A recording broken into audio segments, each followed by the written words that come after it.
Hello and welcome to the first video for week 7. This week is on simple harmonic motion, but today's lecture is actually on elasticity. We do that because a lot of simple harmonic motion involves materials which are elastic, and it helps us understand the behavior of the material that is then exhibiting the simple harmonic motion. So I'm just going to jump over to the slideshow now so we can watch the slideshow in the video. These are the same slides as you'll be able to find on stream, so you can have them on a separate device and read along, or you can just refer back to them after you've watched the video, or you may find that you don't even need this video, that reading through the textbook and the lecture slides is enough.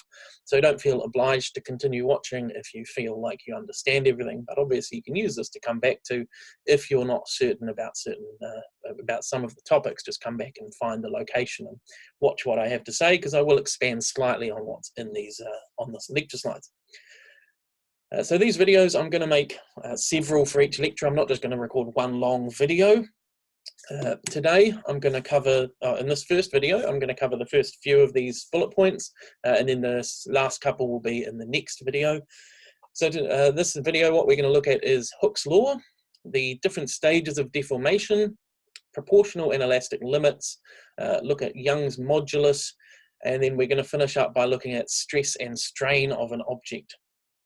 So let's get underway. First thing to understand is the definition of elastic versus inelastic.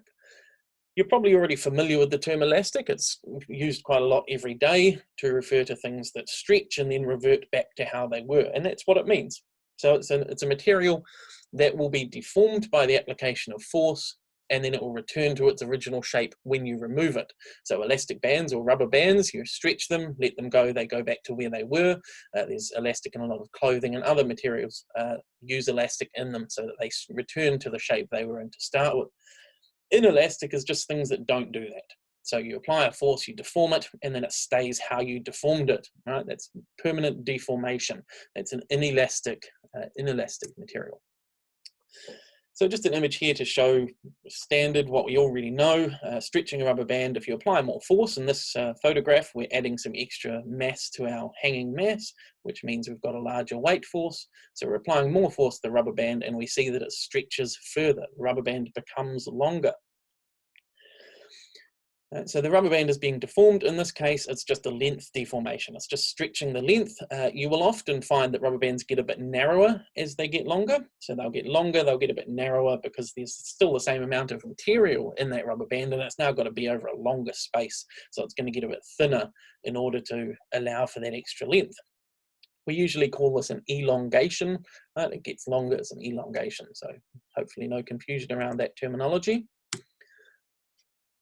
As we apply more force, it stretches more.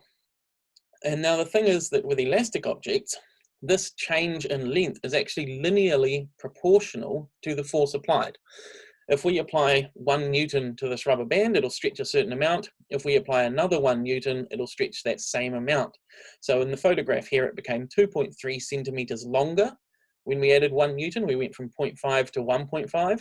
I didn't start at 0 purely for practical reasons. It's hard to measure the length of a rubber band when there's nothing on it, because it'll tend to go into more of a circular shape than the nice long straight one we've got here. So it stretched 2.3 centimeters when we added that 1 Newton. If I added another 1 Newton, then assuming we're not stretching it too far, it would just drop another 2.3 centimeters. So it would be directly proportional. You increase the force, you increase the length. And this is given by Hooke's law. So Hooke's law just says the force is equal to K times delta L. Force is F, the delta L is our change in length, and K is the spring constant. Right? You'll sometimes see that referred to as elasticity constant, same thing. The units here are newtons per meter.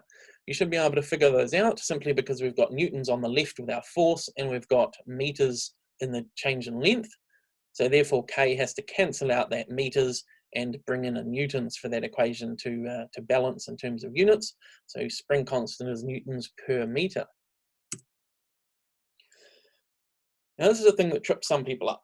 Today I've said that force is equal to K delta L for our Hooke's law, but a lot of you will have already seen or heard of Hooke's law as being F equals negative Kx. So which is actually correct? And the answer is that both are correct. They're just different ways of thinking about the situation. When we're talking about F equals K delta L, a positive equation, we're talking about a force applied to the object. If you apply a force to a rubber band, if you pull downwards on the rubber band, then the change in length is going to be downwards. It's going to get longer in the direction you're pulling it. Whereas F equals negative Kx is talking about a force applied by the object. So negative Kx means that if we apply a force in some direction, if we change the length x in some direction, the force is going to be back the other way. Because if you stretch a rubber band, it wants to pull it back to where it was. So the negative there is just talking about the force applied by the object. And that's very useful because when we're talking about springs, we often talk about how much the spring is being displaced, and then therefore we can figure out how much force that spring is exerting onto what it is supporting. You'll notice that delta L and X are actually just different ways of writing the change in length. They're actually the same formula. We've just got the plus and minus is the only real difference. Delta L and X, not really a difference. They're just two different labels for the same thing. So all we've actually got is a plus or minus difference. And we've said that one is the force applied by the object and one is the force applied to the object. So it should hopefully be no surprise that they're the same formula with a plus or minus because of Newton's third law, equal and opposite reactions, right? So hopefully that all makes sense. And so just think about what you're talking about. Are you talking about the force on the object, so applied to the object, or are you talking about the force applied by the object to whatever it's supporting or attached to? That should tell you whether you need the plus or the minus. So this linear elastic behavior that we saw with Hooke's law, we use that to define Hookean materials. You'll sometimes see it just written linear elastic, which is nice and unambiguous, very straightforward. Linear elastic, it's elastic, and there's a linear relationship between force and displacement or elongation. So we do have the term Hookean, but you don't have to use it. Even Hookean materials, though, can be stretched beyond their elastic limit, which we're going to meet that term in a moment. If you stretch it too far, the deformation can become permanent. In rubber bands, you'll find that over time they do end up becoming longer, they do get deformed permanently, but you obviously can stretch it so far that it'll just snap or break. That's slightly different. We're going to talk about all of these stages now. So if we apply a force to a Hookean material, then within a smaller range of force, right, small enough that we're not permanently deforming it, we get this linear elastic deformation. So it's obeying Hooke's law, and it's completely elastic. If we remove the force, the object returns to how it was. That's linear elastic deformation. At some point, it stops being a linear relationship.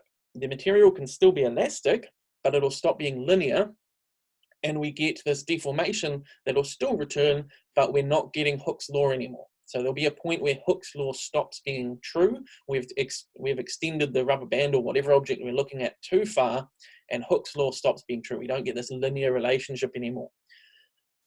If we go beyond that, then we can get inelastic deformation. So material has been stretched too far, it'll no longer be able to return to its original shape. It might change slightly when you let it go, but it will not return to its original shape. This is also known as plastic deformation. So inelastic or plastic are the same term, they mean the same thing. And finally, fracture. So if you just apply too much force that the object can no longer support that amount of force, then it will just break apart. So obviously once it's broken, it can't return to its original shape. Those are the stages of deformation. All Hookean materials will exhibit those stages, but some will be slightly smaller or larger than others. They'll all take their own area of the force elongation graph, which we're going to look at in a moment. So this is that graph, force versus elongation. You can see the red line is plotting our force versus elongation for a Hookean material, and that first bit, that straight line, that's our linear elastic region. Right? So we've got a linear elastic bit, that's the first stage of deformation. Then it moves into a non-linear elastic section. And so that's the second stage of deformation. We're still getting elastic behavior. If we stretched it somewhere into that region and then let go, it would still return to its original shape, but it's not linear anymore. You can see the graph is actually curving once we get into that non-linear region. At some point, though, we can exceed that and we turn into a plastic deformation. Now, the shape of the graph at this point. As soon as we get beyond linear elastic, the shape of the graph can vary. This is one example, but they're not all going to look like this. You've got a linear part, a non-linear bit where it's still elastic, and then it'll become plastic, and that shape of the shape of the graph there can vary wildly. At some point, we're going to get a maximum force, right? An ultimate strength. So the most force you can apply without breaking the object. What happens after that, if you keep stretching it but actually reduce the force, is a thing called necking. You don't need to worry about that. We don't go into that in detail, but you will see it in one of the images shortly. And anywhere beyond that, beyond a certain length or beyond a certain strength, we will get failure. The object will fracture, we'll have multiple pieces of it, it won't be one thing anymore. So those are the regions that we have: linear elastic, non-linear elastic, plastic, and then fail. And you can see we've added some extra terms on the left here. Proportional limit, and that's just what it sounds like. The limit of force at which the relationship stops being linear. So that boundary from linear elastic into non-linear elastic.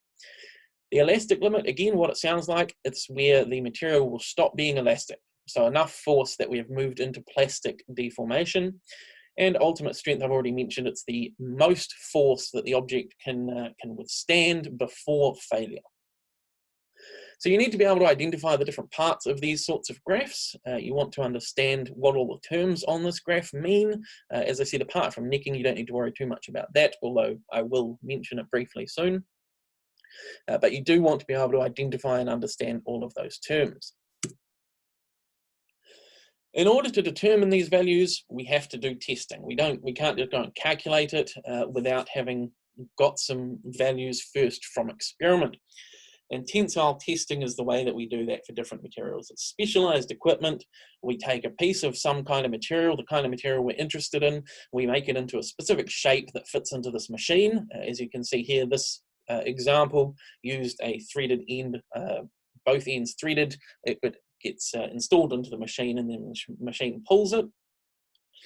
And the machine monitors the forces and the lengths of the object as it increases the force, and produces a graph that will look just like what we saw before.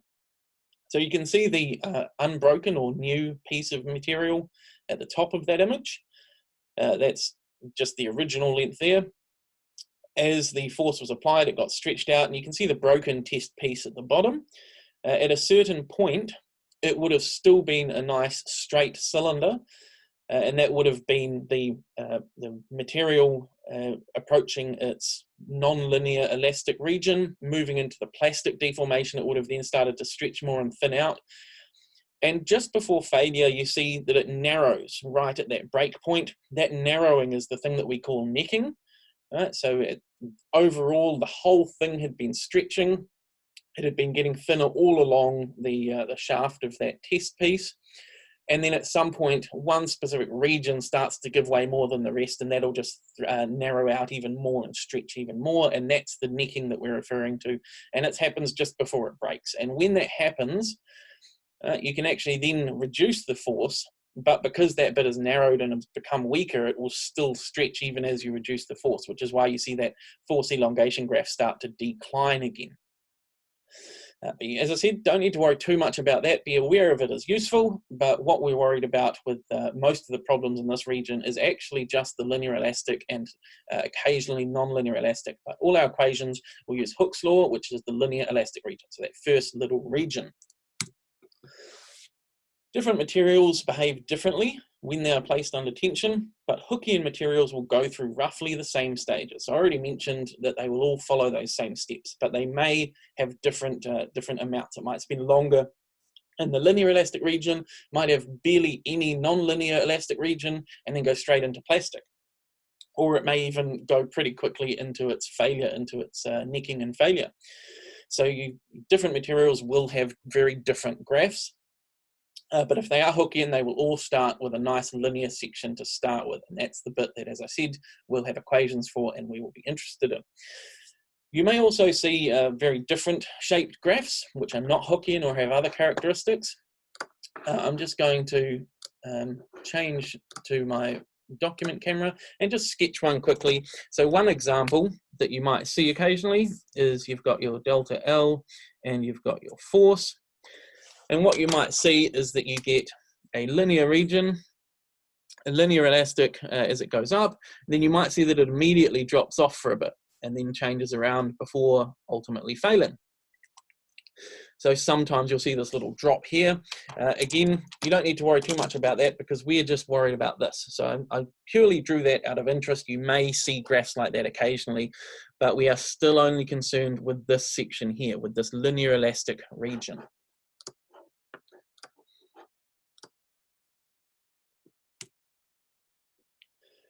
So that's the idea of elastic deformation, the idea of Hookean materials. Now we need to apply some values. Right? We're physicists, we want equations, we want to be able to calculate and predict what's going to happen. So to do that, we need to introduce some new terms and we need to be able to define them numerically. We need to be able to calculate values for them. The two main ones that you're going to want to be familiar with are stress and strain. So stress is a measure of force per unit area and strain in it is a measure of the resulting deformation. So it's similar to the way we use the words in everyday life, right? When we're under a lot of stress, it means there's a lot of things we have to do, a lot of tasks, a lot of weight on us, right? Whereas strain is when you're stretching yourself a bit thin, you're straining to reach lots of different things all at once. So they are actually similar in our everyday use to our physics use, but again, you want to know these definitions exactly. So let's take a look at them. Stress, it's force per unit area of the object. So when we're talking about the force per unit area, we know that if you apply a force to something, right? So in this case, in that diagram there, imagine this block is attached to the ground. So that green arrow downwards, right? It's a block attached to the ground. The ground is pulling down on it because they've attached it with a bolt or something, right? The top, you're pulling up on it. Those two forces are going to be equal and opposite because we're assuming that this object is not accelerating away. It's attached to the ground, it can't move, so those forces have to be equal and opposite. But if you're pulling up on it, right, then that means the block is pulling up on the ground, Newton's third law. That force is being transmitted down through the object, and that transmit of the force down through it, that's the stress that the block is under. Right? It's having to withstand all of that force as you're trying to pull it up when it can't move up. The area, the cross-sectional area, is the one that we're interested in, because if you make it larger cross-sectionally, then obviously that's going to affect how well it can withstand that force. So the formula is quite simple. Stress is force over area. Force over area. The symbol we use is sigma. Right? It's that little, looks like an O with a line off the top. You will have seen it for other things occasionally, but we're using it here for stress. And then the other thing we want to know is the units. From force over area, you should hopefully be able to identify that it's going to be newtons per meter squared. And you may also recognize those as being the units of pressure or Pascal. That's no surprise, it's the same formula, force over area. And the concepts of pressure and stress are actually very closely related. We're not going to go into that now. We will look at pressure in a later lecture. But for now, just remembering that stress is newtons per square meter, or not remembering, but being able to figure that out is what we want to know. And the other thing is strain. So strain is the result of the stress. If you apply stress to something, it will stretch it. How much it stretches is called the strain. And we don't actually want to know specifically the change in length all the time. Right? We will often need to calculate that. But what's more important is actually the ratio of the change in length to the original length, and that's the strain. So it's as a percentage of its original length, how much has it changed, or as a fraction rather. So L naught is our original length, delta L is our change in length, and the ratio of them is the symbol epsilon. It's another Greek letter, or you can just write strain as we saw with stress. The units for strain, it's a ratio of two variables. They have the same units. We've got length over length, so therefore there shouldn't be any units for our strain, and that is the case. If you've got meters over meters or centimeters over centimeters, you're not going to get any units out. So strain has no units. So both stress and strain depend on the exact object being considered, because we needed to know its original length and the change in length, and we needed to know the force and the area. So because we've got the original length and the area, the cross-sectional area of this object, then a different object is going to have different stresses and strains when it's given the same force. So the stress and strain are dependent on the exact object, the exact thing that you are looking at. But often we want to classify things by their material. We want to look at materials and see how they behave as a whole family of objects all made of the same material. So stress and strain aren't as useful for doing that. So how can we do that in general without referring to a specific object? It turns out that the stress and the strain for any object are linearly related. That shouldn't be a surprise because we've said Hookean materials force and the change in length are linearly related, and the force is part of the stress, the change in length is part of the strain, so they should be linearly related as well. And the constant there, the capital E, which is called Young's modulus, actually only depends on the material. So if you go and take a whole bunch of different objects of the same material, you measure their stresses and strains for a bunch of different values, you'll find out that you always get the same constant E, Young's modulus. It's got the same units as stress because epsilon, or our strain, has no units. So for units to balance, stress and our Young's modulus must just have the same units. So it's nice and simple. And so that equation tells us this E for the material, and that doesn't depend on the object itself, only on the material it's made of. So that's actually a very useful value to know in order to understand how different materials will react. Here's a table with examples of Young's modulus, moduli. Ignore the shear modulus and bulk modulus. We'll come back to those in the next video. Today we're just looking at Young's modulus. So you can see a bunch of different materials there: iron, steel, brass, aluminium, and so on, with different values for Young's modulus. It's good at this point to stop and say, what's going to happen with the different Young's modulus? Does a higher one or a lower one mean that we're going to get more stretch out of it? If I just jump back to our video camera. Now let's just have a think about that for a moment. We've got stress is equal to the Young's modulus times our strain. This here was force over area, and this thing was change in length over original length. And so what we're saying is, if we have two materials exactly the same, so this doesn't change, this doesn't change, this doesn't change, what happens if we replace it with a material with a higher Young's modulus? Well, if this is staying constant and this is constant, if this goes up, then this thing must go down. We get that a higher Young's modulus is going to result in a smaller change in length.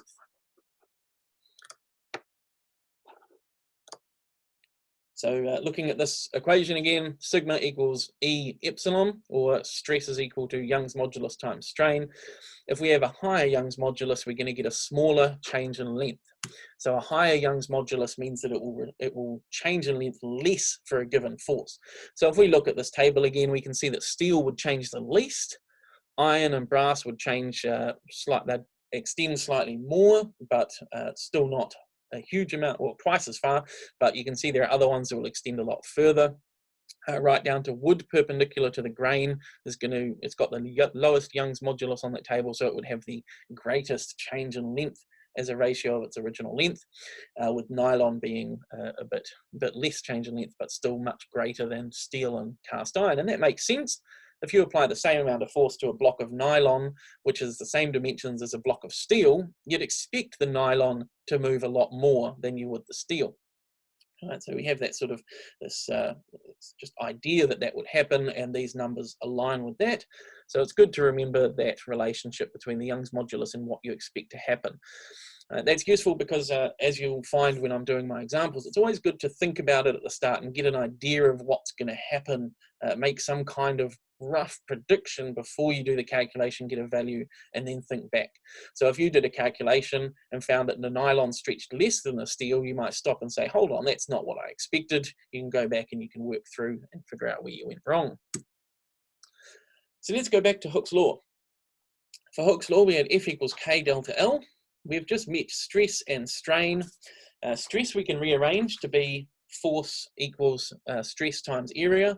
Strain we can rearrange to be change in length equals the the strain times the original length. And the reason I've done that is we can then put them back into our Hooke's law equation. So we get stress times area is equal to the spring constant times the strain times the original length. But if we rearrange that again, just divide by A, we get that the stress is equal to KL0 over A times the strain. And we already said from Young's modulus equation, we saw that stress was equal to Young's modulus times the strain. So therefore, Young's modulus must be the spring constant times the original length over A. And we would expect that they're related because both Young's modulus and the spring constant tell us how much stress, how much strain will result from a certain amount of stress. Whereas Young's modulus is dependent on just the material, the spring constant depends on the object itself. So if we have that equation there down the bottom, K is equal to EA over L0, you can see that it takes the Young's modulus for the material and it incorporates the cross-sectional area and the length of our object. And so that makes perfect sense for our spring constant to involve those three things, because those are the three things that you can change about an object: what material it's made of, the cross-sectional area, and the original length. Those are the things that determine how that spring object will behave. So we're going to finish this lecture with an example. We've got a 3 meter long cylindrical steel rod with a diameter of 2.5 centimeters securely attached to the ceiling, and we're going to hang a sculpture from it. This sculpture has a mass of 250 kilograms. We're going to hang it from the bottom of the rod, and we want to know how much longer the rod will become. So it's obviously in some kind of atrium or large open space. We've got a 3 meter long rod, and we're going to attach 250 kilograms to it. So I'll jump back to the document camera again. And we will have a go at this calculation. So the first thing you should do, as always, is to write down what you know and or draw a diagram. So we've got a 3 meter long rod.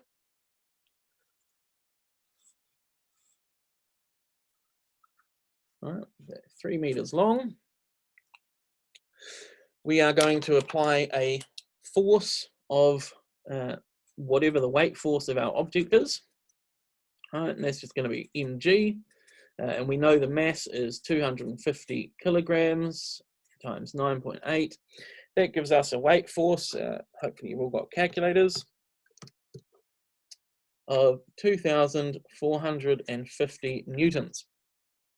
So we're pulling down on this rod with a force of 2,450 newtons. The other thing we know is that the diameter of this, we were told, was 2.5 centimeters or 0.025 meters.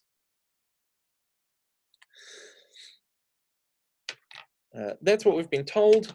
We've got steel given as the material. It wasn't given on the lecture slide, but you can look up in our table the E for steel, and it turns out to be, you may even remember it because I was just talking about it, 200 times 10 to the 9 newtons per square meter. So we've got our E for steel, we've got a length, I'll write L0 there, we've got a diameter, and we've got a force. The one thing we haven't got yet that you'll hopefully recognize from all the equations that we're going to need is the cross-sectional area. So that is this area in here. What is that area across the diameter or a cross section of that hole? And it's just a circular. It says it was cylindrical rod. So a circular rod is going to have an area of pi r squared. Remember that that was a diameter we were given. 0.025 meters was a diameter. So it's going to be pi times 0.0125 squared. You need to square that. We get area to be 4.909 times 10 to the negative 4 meters squared. So that's just from drawing a diagram and writing out the things we know. Usually I'll start with a diagram. Sometimes the diagram doesn't add too much and I'll go straight to writing out all of the values. But now I'm going to write out again everything we know, just make it really clear. The original length is 3 meters. The area is 4.909 times 10 to the negative 4 square meters. The force is 2,450 newtons. The Young's modulus for steel is 200 times 10 to the 9 newtons per square meter. And delta L is what we're looking for. We're looking for delta L. So what we've got to do now is figure out how to get from these four values that we know into our delta L. There are actually a couple of different ways you could do this based on the equations I've given you. You'll hopefully all remember that stress is equal to force over area. We've got force and we've got area, so we can get that one. Strain is equal to change in length over original length. That's what we're looking for there. We've got this, and we can actually calculate this based on the fact that stress is equal to Young's modulus times strain. So therefore we can divide both sides by E and we can get that equation. So we can figure out this, and therefore we know everything we need to know to get all the way to delta L. So what you can do is actually just calculate them. Calculate the stress, use that here to calculate the strain, use the strain to calculate delta L. That's perfectly acceptable, but you do have to be aware that the more calculations you do, the more room there is for rounding errors, but also for actual just mistakes. So it's up to you how you approach that. Normally my recommendation though would be to rearrange the equations first and then do one calculation. I've already cheated that a little bit by calculating the area and the force. You could also incorporate those in your one big rearrange. So we're looking for delta L, and we just saw that that is going to be L naught times epsilon, and we just saw that epsilon is equal to sigma over E, so that's actually L naught sigma over E. And we also saw that sigma is F over A, so that means that we've got L naught F over E A. So that's our equation for delta L. As I said, if I hadn't already calculated F and A, you'd get L naught mg over E pi r squared, and you could actually do everything in one calculation rather than three as I've done. But regardless, a couple of calculations to get to this step is not too bad. So if we put all of those values in, we find out that delta L is equal to 7.486 times 10 to the negative 5 meters. So our 3 meter long steel rod becomes 7.5 times 10 to the minus 5 meters longer, which is 0.075 millimeters longer. That's our answer. It's a tiny, tiny change in length. A 3 meter long rod gets less than 1/10 of a millimeter longer when you attach 250 kilogram sculpture to the end of it. So it's a tiny change in length. As we saw on that table, steel was the thing that changed in length the least. If we calculated this with different materials, then it would actually become a longer increase. Or if we used some of those other materials off the table. For your just for reference, I've done that quickly for aluminium and for nylon. For aluminium, we saw that it had a Young's modulus of 70 times 10 to the 9 versus steel's 200 times 10 to the 9, and aluminium becomes 0.21 millimeters longer, so 1/5 of a millimeter longer. Still not much, but quite a bit longer than the steel that we saw of 7/700ths rather of a millimeter. And then for nylon, which had a Young's modulus of only 5 times 10 to the 9, it actually becomes about 3 millimeters longer. So a 3 meter long nylon cylinder would become 3 millimeters longer. So that's the end of this first video. As I said, that was just part of the lecture. There'll be another video following this one, but there'll also be a couple of activities for you to do and a couple of questions to answer. So do take the time to go and try those, just cement your knowledge of the elasticity, the Hooke's law, and the stress and the strain before we then apply them to some other ideas as well.